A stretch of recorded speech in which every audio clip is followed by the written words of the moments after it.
எனது அன்பு மேசம் ராசிக்கார நேயர்களுக்கு எனது இனிய வணக்கம். நம்ம இன்னைக்கு வீடியோ பதிவுக்கு முழுமையா போறதுக்கு முன்னாடி முருகரை மனதார வணங்கிட்டு வீடியோ பதிவுக்குள்ள போகலாங்க. ஓம் முருகா போற்றி, ஓம் முருகா போற்றி, ஓம் முருகா போற்றி. எனக்காக்கும் முருகனே போற்றி. நல்லதே நடக்கும், நல்லது மட்டும்தான் நடக்கும். நம்மளோட மேச ராசிக்காரங்க அமைதியானவங்க, பொறுமையானவங்க, நிதானமானவங்க. இவங்கள பொறுத்த வரைக்கும் இவங்க ஒருத்தங்க கிட்ட பேசும்போதும் சரிங்க, ஒருத்தங்க கிட்ட பழகும் போதும் சரி, இவங்க கிட்ட இந்த சொல்ல சொல்லலாமா, இவங்க கிட்ட இந்த செயலை செஞ்சு காட்டலாமா, இதனால நம்மளுக்கு ஏதாவது பிரச்சனை வருமா, நம்மளை சுத்தி இருக்கிறவங்களுக்கு ஏதாவது பிரச்சனை வருமானு ஒண்ணுக்கு 2 முறை ஆலோசனை பண்ணி தான் இவங்க செயல்படுவாங்க.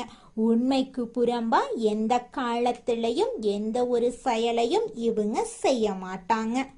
உங்க எல்லாருக்கும் வணக்கங்க.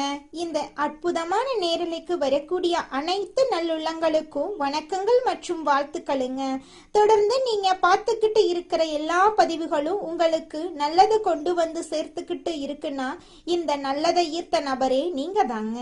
நீங்க கேட்ட விஷயங்கள் தான் உங்க வாழ்க்கையில வந்து நடந்துகிட்டு இருக்கு. நீங்க பார்த்துக்கிட்டு இருக்கீங்க, அதை பத்தி பேசிக்கிட்டு இருக்கீங்க. அதனால இந்த உலகத்துல வாழக்கூடிய ஒவ்வொரு மனிதனும் தெளிவான ஒரு மனநிலையில இங்க எப்படி இந்த உலகம் அடுத்த கட்டத்துக்கு கொண்டு போகுது, இந்த பிரபஞ்சம் எப்படி நம்மள வழிநடத்துது, இங்க இறைவனுடைய அருளால நமக்கு என்னென்ன மாற்றங்கள் நடக்குது, ஒரு கஷ்டமே வந்தாலும் அதன் மூலமா இறைவன் நமக்கு காட்டக்கூடிய வாழ்க்கை பாடங்கள் என்ன அப்படிங்கறத எல்லாமே புரிஞ்சுக்கிட்ட மனிதனால மட்டும்தான் இங்க வாழ்க்கையில அடுத்த நிலைக்கு போக முடியுங்க. இந்த பதிவு மேச ராசியில பிறந்தவர்களுக்கான ஒரு அற்புதமான பதிவுங்க. மறுபிறவி எடுக்கக்கூடிய மேச ராசிக்காரங்க, என்னங்க மறுபிறவி, நான் ஒவ்வொரு பதிவிலையும் சொல்லக்கூடிய அந்த விஷயத்த தான் இப்ப நான் சொல்லிக்கிட்டு ஆரம்பிக்க போறேன். ஐயா, இந்த காலத்துல ஒரு மனிதன் நல்ல நிலைமைய அடையணும்னா, விழுந்த இடத்துல மீண்டும் எழுந்து நிக்கணும்னா, இழந்ததை மீண்டும் அடையணும்னா அப்படின்னாவே அது மறுபிறவி எடுத்து வர மாதிரி தாங்க. அந்த அளவுக்கு போராட்டத்தையும் அந்த அளவுக்கு சோதனைகளையும் தாண்டித்தான் இந்த காலத்துல ஒரு நல்லதை பார்க்க வேண்டியதா இருக்கு. அதனால மேச ராசிக்காரர்களுக்கு இந்த பதிவு பல வகையில நல்லதை கொண்டு வந்து சேர்க்க போகுதுங்க. அதுல துளி கூட மாற்றமே கிடையாதுங்க. உங்களுடைய எண்ணம் போல உங்க வாழ்க்கையில நல்லது மட்டும்தாங்க நடக்கும். கெட்டதென்ற பேச்சுக்கெல்லாம் துளி கூட இடம் கிடையாதுங்க. ஓம் முருகா போற்றி, ஓம் முருகா போற்றி, ஓம் முருகா போற்றி. இந்த தமிழ் புத்தாண்டு காலகட்டத்துல மேச ராசிக்காரங்களை பொறுத்தளவுக்கு இந்த தொழில், உத்தியோகம், வியாபாரம் இதனாலதான் மாற்றத்தை பார்த்துட்டு இருக்காங்க. மேச ராசியினர் எப்போதுமே ஏதோ ஒரு மன அழுத்தம் தற்போது வாட்டி வதைத்து கொண்டிருக்கு. மேச ராசியினரை பொறுத்தளவுக்கு ஒரு பக்கம் சனி பகவானுடைய தாக்கம், இன்னொரு பக்கம் மேச ராசியினரின் மனதில் ஏற்படக்கூடிய அந்த தொடர் குழப்பங்கள், எதை பண்றது எதை பண்ணக்கூடாது, எதை நம்ம நோக்கி போயிட்டு இருக்கோம், ஏன் திடீர் இந்த சரிவுகள், எதனால இந்த மன அழுத்தங்கள்னு சொல்லி மேச ராசியினரை தூக்கத்தை கெடுக்கக்கூடிய ஒரு சூழ்நிலையே இப்ப இருந்துகிட்டு இருக்கு. உடல் ரீதியான பிரச்சனைகள் பெரும்பாலும் பாருங்க இந்த மேச ராசினருக்கே அல்லது இந்த வீட்டில் உள்ள நபருக்கோ யாராவது ஒருத்தருக்கு இந்த உடல்நிலை சார்ந்து தொடர்ந்து இந்த மருத்துவரை பார்க்கக்கூடிய சூழ்நிலை உருவாகி இருக்கும். மருத்துவ செலவுகள் நீங்க செஞ்சுக்கிட்டு இருக்கக்கூடிய சூழ்நிலை உருவாகி இருக்கும். இதனால மேச ராசியினர் எதனால திடீர்னு இப்படியெல்லாம் நடக்குது, என்ன ஆச்சுன்னு தெரியலையே அப்படிங்கிற மாதிரி எல்லாம் ஒரு மனசுக்குள்ள ஒரு குழப்பமும் ஒரு பயமும் ஊடுருவி இருக்கும் அப்படின்னே சொல்லலாங்க. அந்த வயிறு தொடர்பான பிரச்சனை, நரம்புகள் சம்பந்தப்பட்ட பிரச்சனை, ஆரோக்கிய குறைபாடுகள் இவை எல்லாமே கடந்த காலத்துல இப்ப வரைக்கும் கூட மேச ராசினருக்கு இந்த வயிறு தொடர்பான பிரச்சனைகள் பெரும்பாலும் இருந்துட்டு தான் இருக்கு. ஏழரசனி நடந்து கொண்டிருக்கும் இந்த காலகட்டத்துல நிச்சயமா மேச ராசியினரை பொறுத்தளவுக்கு உடற்பயிற்சி இவர்களுக்கு ஒரு சிறந்த பரிகாரம் அப்படின்னே சொல்லலாங்க. சரிங்களாங்க. ஏன்னா உடல் ரீதியா நிறைய பாதிப்புகளை பார்த்து கொண்டிருக்கும் மேச ராசியினர் உடலை பேணி காக்க வேண்டிய ஒரு நேரமா இந்த நேரம் இருக்கு. சனி பகவான் வந்து ஒரு பக்கம் தாக்கங்களை கொடுத்தாலும் நான் பல பதிவுகள்ல சொல்லியிருக்கேன். நமக்கு வாழ்க்கையில கஷ்டங்கள் சோதனைகள்னா அதை பார்க்கறத விட அந்த உண்மை தெரியக்கூடிய ஒரு நேரமா இந்த கஷ்ட நேரத்தை நம்ம பார்க்கணும். இதுதான் ஒரு மனிதனுடைய வாழ்க்கையில நான் கவனிக்க வேண்டிய மிக முக்கியமான நிகழ்வுகள். இதுதான் உங்க லைஃப்ல ஒரு கஷ்டம் வருதுனாவே அது கஷ்டம் கிடையாது, அது உண்மையை காட்டக்கூடிய ஒரு நேரம். நீங்க கசப்பான உண்மைகளை உங்களை ஏற்று வைக்க நீங்க ஏற்றுக்கொள்ளக்கூடிய அளவுக்கு அது ஒரு விஷயம் நடக்கும். நல்லா புரியுதுங்களா? உங்களுக்கு ஒரு கஷ்டமோ சோதனை காலமோ என்ன சொல்ல வருதுன்னா, இதுவரை நீங்க எதையெல்லாம் கண்மூடித்தனமா நம்பினீங்களோ அதனுடைய உண்மையான முகத்தை அப்பத்தாங்க உங்களால தெரிஞ்சுக்க முடியும். அது மட்டும் இல்லாம இந்த வாழ்க்கையினுடைய கசப்பான உண்மைகளை உங்களை ஏத்துக்க வைக்கும். முதல்ல உங்களுக்கு தெரிய வைக்கும், அப்புறம் அதனால ஒரு மன அழுத்தத்தை கொடுக்கும். அதுக்கப்புறம் இதுதாண்டா இயற்கைன்னு நினைச்சு நீங்களே அதை ஏத்துக்குவீங்க. அப்ப இந்த மேச ராசியினருக்கு அவருடைய வாழ்க்கையில தற்போதைய சூழல சனி பகவானுடைய தாக்கத்துல பல உண்மைகள் சில கஷ்டங்கள் மூலமா தெரிய வரும். அது மட்டும் இல்லாம இந்த கசப்பான உண்மைகளை இயற்கையா நினைச்சு நீங்க ஏத்துக்குவீங்க. அது கரெக்டு, அது அப்படித்தான் நடக்கும், இதை ஒன்றும் பண்ண முடியாது, இதை ஒன்றும் மாற்ற முடியாது, நம்ம தான் நினைச்சிட்டு இருக்கோம் அப்படின்னு நம்ம சரியான முடிவுகளை எடுக்கக்கூடிய காலநிலை இந்த காலநிலையா அமைஞ்சிருக்குதுங்க. மேசம் ராசிக்காரர்களே, உங்களுக்கு இந்த சூழ்நிலை ஒரு பக்குவப்பட்ட மனநிலைய உங்களுக்கு உருவாக்கி கொடுக்குங்க. இந்த நேரத்துல வரக்கூடிய ஒவ்வொரு அனுபவங்களும் உங்க வாழ்க்கையில பெரிய மாற்றத்தை ஏற்படுத்துங்க. ஆகையால மேச ராசியினரை பொறுத்த அளவுக்கு எந்த ஒரு சூழ்நிலையிலும் நடக்கக்கூடிய சூழ்நிலைகள் உங்களுக்கு எதுவா மாறணும்னு நினைச்சீங்கன்னா, உங்களுக்கு ஃபேவரபிளா அது இருக்கணும்னு நினைச்சீங்கன்னா அதை நீங்க எப்படி பாக்குறீங்கிறத பொறுத்து தான். அப்ப இந்த காலகட்டத்துல மேச ராசியினர் நடக்கக்கூடிய ஒவ்வொரு நிகழ்வுகளும் உங்களுக்கு கடவுள் காட்டக்கூடிய சில வாழ்க்கைக்கான அனுபவ பாடங்கள் மற்றும் நீங்க தெரிந்து கொள்ள வேண்டிய உண்மையான ஒரு நேரமா நீங்க பார்க்கணுங்க. அப்பத்தாங்க நீங்க வாழ்க்கையில ஜெயிக்க முடியும். மேசம் ராசிக்காரர்களே, நீங்க இந்த நேரத்துல தெரிந்து கொள்ள வேண்டிய மிக முக்கியமான விஷயங்கள் வேலை சார்ந்து தொழில் சார்ந்து இந்த மாற்றங்கள், அதாவது ஒரு நிலைத்தன்மை இல்லாம இருக்கிறது மற்றும் ஒரு மன பூர்த்தி தன்மை இல்லாம இருக்கிறது, ஒரு மன திருப்தியே இல்லாம இருக்கும், வேலையில வர வருமானம் பத்தாம இருக்கும், ரெண்டாவது இன்கம் பர்ஃபெக்டா இருக்காது, இன்கம் குறைஞ்சுக்கிட்டே இருக்கும். எங்களுக்கு இந்த பொருளாதார ரீதியா மேசராசிக்காரங்க தடுமாறுறாங்க அப்படின்னாவே அவங்களுக்கு அது நிம்மதியான தூக்கமே வராது. ஏன்னா எப்பவுமே மேசனாவே மேன்மையை தேடுறவங்க, உயர்ந்த வாழ்க்கைய அமைத்து கொள்ளணும் அப்படின்னு நினைக்கிறவங்க. அவங்க வாழ்க்கையில பொருளாதார ரீதியா வீழ்ச்சி வந்தா அவங்க ரொம்பவும் கஷ்டப்படுவாங்க, ரொம்பவும் கண்ணீர் விடுவாங்க. நம்மளுடைய மேச ராசிக்காரங்களுக்கு லக்ஸூரியான வாழ்க்கை வாழணும் அப்படிங்கிற ஆசையெல்லாம் மனசுக்குள்ள நிறையவே இருக்கும். ஆனா என்னென்ன அதை அடைவதற்கான முழுமையான ஒரு இடத்தை இவங்க அடைஞ்சிட்டாங்களான்னு கேட்டீங்கன்னா இல்லை. ஏன்னா அந்த இடத்துல தான் மேசராசிக்காரங்க வெகுளியா இருந்திருக்காங்க. நேரத்தையும் காலத்தையும் இவங்களுக்கு தெரிஞ்ச விஷயங்களை மட்டுமே நம்பி நேரத்தையும் காலத்தையும் வீணடிச்சிட்டு இருக்காங்க.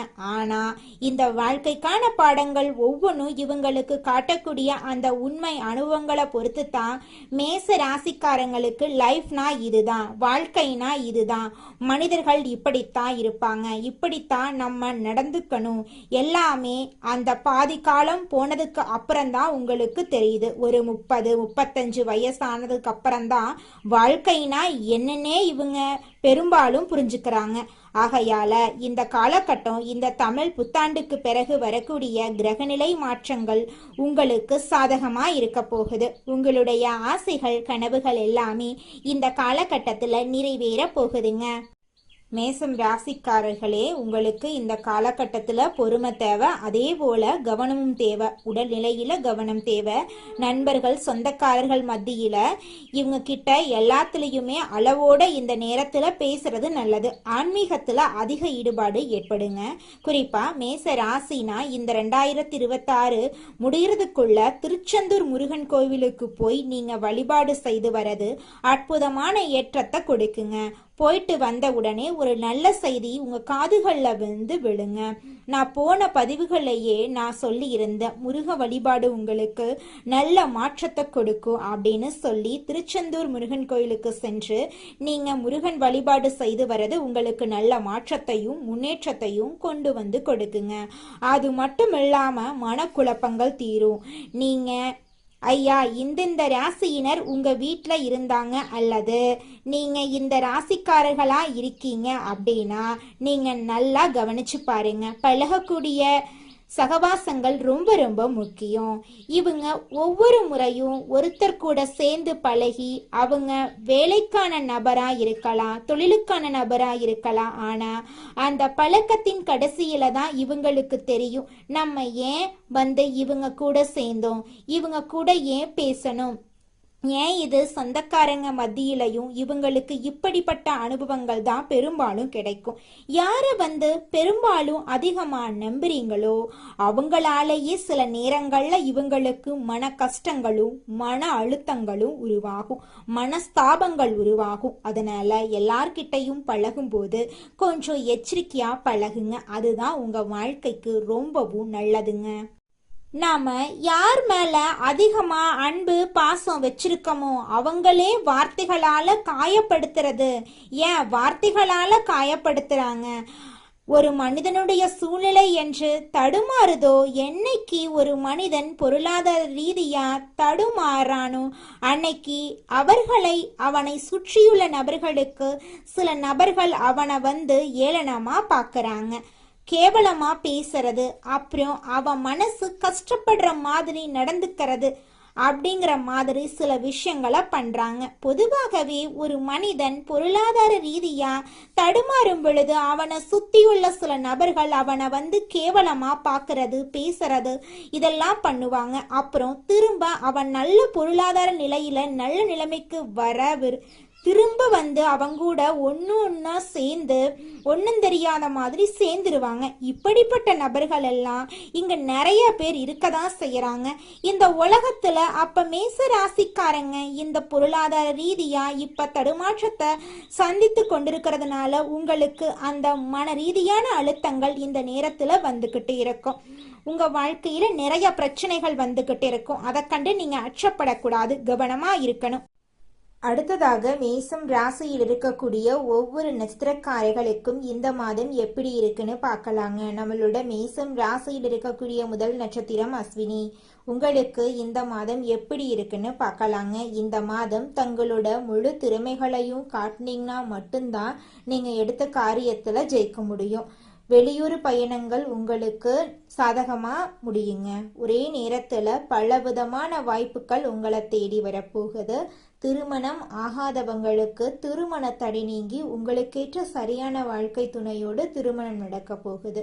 குழந்தை பாக்கியம் இல்லாதவர்களுக்கு குழந்தை பாக்கியம் கிடைக்க போகுது. பூர்வீக சொத்து ரீதியாக இருந்த அனைத்து பிரச்சனைகளுக்கும் தீர்வு கிடைக்க போகுது. உங்க கையில செல்வாக்கு அதிக அளவுல இருக்க போகுது. இது நாள் வரைக்கும் நீங்க பணங்காசு 4-5 பேர்கிட்ட கடன் வாங்கி வாழ்ந்திருப்பீங்க. ஆனா இனி வரக்கூடிய காலங்கள்ல நீங்க 4-5 பேருக்கு பணங்காசு கடன் கொடுக்கக்கூடிய அளவுக்கு செல்வாக்குல உயர்ந்த வாழ்க்கைய வாழ போறீங்க.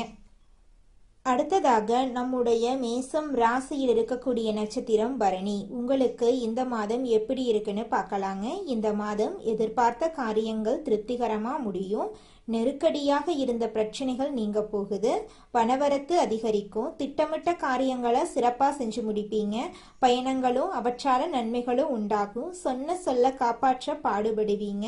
உங்க குடும்பத்துல இது நாள் வரைக்கும் இருந்த அனைத்து பிரச்சனைகளுக்கும் தீர்வு கிடைக்க போகுது. உங்களை வேண்டான்னு உதறி தள்ளிட்டு போன சொந்த பந்தங்கள் எல்லோருமே உங்களை தேடி வரப்போறாங்க. பூர்வீக சொத்து ரீதியாக இருந்த அனைத்து பிரச்சனைகளுக்கும் தீர்வு கிடைக்க போகுது. குழந்தை பாக்கியம் இல்லாதவர்களுக்கு குழந்தை பாக்கியம் கிடைக்க போகுது. புதுசா நிலம் வாங்க போறீங்க, வீடு கட்ட போறீங்க, ஆடை ஆபரணங்கள் எல்லாம் வாங்க போறீங்க. உங்களுடைய மனக்கவலைகள் காணல் நீரா கரைஞ்சு போக போகுது. உங்களுடைய உடல்நிலை ஆரோக்கியமா இருக்க போகுதுங்க. அடுத்ததாக நம்முடைய மேசம் ராசியில் இருக்கக்கூடிய நட்சத்திரம் கார்த்திகை 1ஆம் பாதம். உங்களுக்கு இந்த மாதம் எப்படி இருக்குன்னு பார்க்கலாங்க. இந்த மாதம் மற்றவர்கள் மேல் இரக்கம் ஏற்பட போகுதுங்க. நீண்ட நாட்களாக இருந்த பிரச்சனைகள் தீரப்போகுது. குடும்பத்துல குதூகலமான சூழ்நிலை ஏற்பட போகுது. கணவன் மனைவிக்கிடையே நெருக்கம் அதிகரிக்க போகுது. பிள்ளைகள் மூலமா பெருமை உங்களுக்கு சேரப்போகுது. உறவினர்கள் மத்தியில மதிப்பும் மரியாதையும் கூட போகுது. வீடு கட்டும் வாய்ப்பு தேடி வரப்போகுது. உங்களுடைய உடல்நிலை ஆரோக்கியமா இருக்க போகுதுங்க. செவ்வாய்க்கிழமைகள்ல துர்க்கை அம்மனை தரிசனம் செய்து தீபம் ஏற்றி வர உங்கள் வாழ்க்கையில் இருக்கக்கூடிய காரிய தடைகள் எல்லாமே காணல் நீரா கரைஞ்சு போயிருங்க. உங்களுடைய ஆசைகள் எல்லாமே நிறைவேற போகுதுங்க. மேச ராசிக்காரர்களே, உங்களை பொறுத்த வரைக்கும் நிதான பொறுமை கண்டிப்பா தேவைங்க. அந்த நிதானம் பொறுமை இல்லை அப்படின்னாவே இவங்க பார்த்தீங்கன்னா அவசர சூழ்நிலை, அவசர முடிவுகள் அப்படின்னு சொல்லி சில விஷயங்களை எடுத்துத்தான் லாக் ஆயிடுறாங்க. மன குழப்பத்துக்கு போயிடுறாங்க, தோல்வியா சந்திச்சிடறாங்க. அப்ப இதையெல்லாம் கவனத்துல கொள்ளும் மேச ராசிக்காரங்க, இனி வரக்கூடிய காலத்தை நீங்க நல்லபடியா அமைச்சுக்கலாம். நல்லதை உங்க பக்கம் ஈர்க்கலாம். ஒரு விஷயத்த மட்டும் தெரிஞ்சுக்கோங்க. மேச ராசியில பிறந்த ஆண்களாகட்டும் பெண்களாகட்டும் நல்லதை தேடி நீங்க போறீங்கன்னா ஏமாற நிறையவே வாய்ப்பு இருக்கு. இதை நீங்க தெளிவா புரிஞ்சுக்கோங்க ஐயா. அப்ப நான் என்னங்க பண்றது அப்படின்னு கேட்டீங்கன்னா, நல்லதை தேடி போனா அங்க உண்மையிலுமே நல்லது இருக்கான்னு நமக்கு தெரியாது, ஏமாற வாய்ப்பு இருக்கு. எது உண்மையான நல்லதோ அது நிச்சயமா உங்களை தேடி வருங்க. காத்துக்கிட்டுருங்க, நல்லதே நடக்கும். நல்லது மட்டும்தாங்க நடக்கும். கெட்டதென்ற பேச்சுக்கு துளி கூட இடம் கிடையாதுங்க. உங்க வாழ்க்கையில சந்தோஷம் நிலைச்சிருக்க நீங்க செய்யக்கூடிய பரிகாரம் என்ன பார்த்தீங்கன்னா, உங்க வீட்டுக்கு பக்கத்துல இருக்கக்கூடிய விநாயகர் ஆலயத்துக்கு போயிட்டு விநாயகர் கிட்ட உங்க வாழ்க்கையில இருக்கக்கூடிய நிறை குறைகளை சொல்லிக்கிட்டு வாங்க. கூடிய விரைவில் உங்க வாழ்க்கையில இருக்கக்கூடிய அனைத்து பிரச்சனைகளும் காணல் நீரா கரைஞ்சு போயிருங்க. வினை தீர்ப்பான் விநாயகர்னு சொல்ற மாதிரி நிச்சயமா விநாயகர் உங்க வாழ்க்கையில் இருக்கக்கூடிய அனைத்து பிரச்சனைகளையும் காணல் நீரா கரைய செஞ்சிருவாருங்க. நன்றி, வணக்கங்க.